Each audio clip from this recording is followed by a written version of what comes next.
अब मैं क्या करता हूं, ब्रैकेट के अंदर जो ट्रिग्नोमेट्रिक फंक्शन है उसमें न्यूमरेटर और डिनोमिनेटर दोनों को cos x से डिवाइड कर देता हूं। तो cos x से ही क्यों डिवाइड किया, इसका क्या रीजन है, तो इसे समझने के लिए अगेन तुम्हें दो तीन स्टेप फॉरवर्ड करने होंगे, तुम्हें दो तीन स्टेप आगे के सोचने होंगे, जैसा कि तुम चेस में सोचते हो, क्योंकि मैथ्स जो है चेस की तरह है। तुम्हें आगे के दो तीन स्टेप अगर समझ में आने लगे, माइंड में तुम उसको कैलकुलेट करने लगो, तो बहुत ही आसान हो जाएगा। तो मैं कुछ आइडिया दे देता हूं। देखो मैंने क्या सोचा कि मुझे इसे 10 में कन्वर्ट करना है।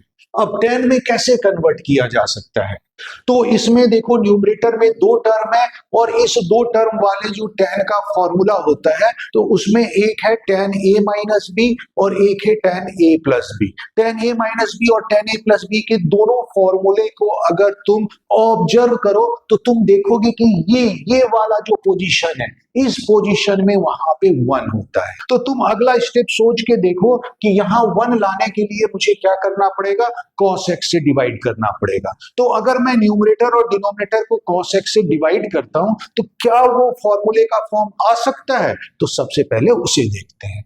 तो जब न्यूमरेटर को cos x से डिवाइड करूंगा और अलग अलग डिवाइड करूंगा तो ये वाला टर्म 1 हो जाएगा, माइनस और sin x divided by cos x, ये वाला टर्म tan x हो जाएगा।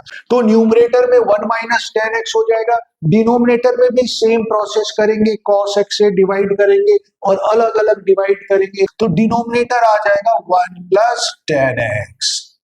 तो देखो ये फॉर्मूले का फॉर्म है।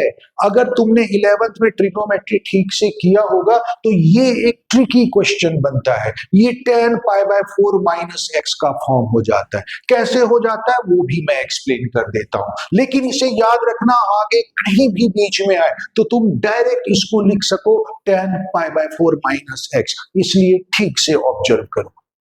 तो यहां पर इस 1 को मैं tan पाई बाय 4 लिख देता हूं, तो न्यूमरेटर में tan pi by 4 minus tan x हो जाएगा। डिनोमिनेटर में तो यहां पे 1 ही होना चाहिए, कोई प्रॉब्लम नहीं है, लेकिन जो फॉर्मूला है उसमें यहां पर इन दोनों का प्रोडक्ट आता है।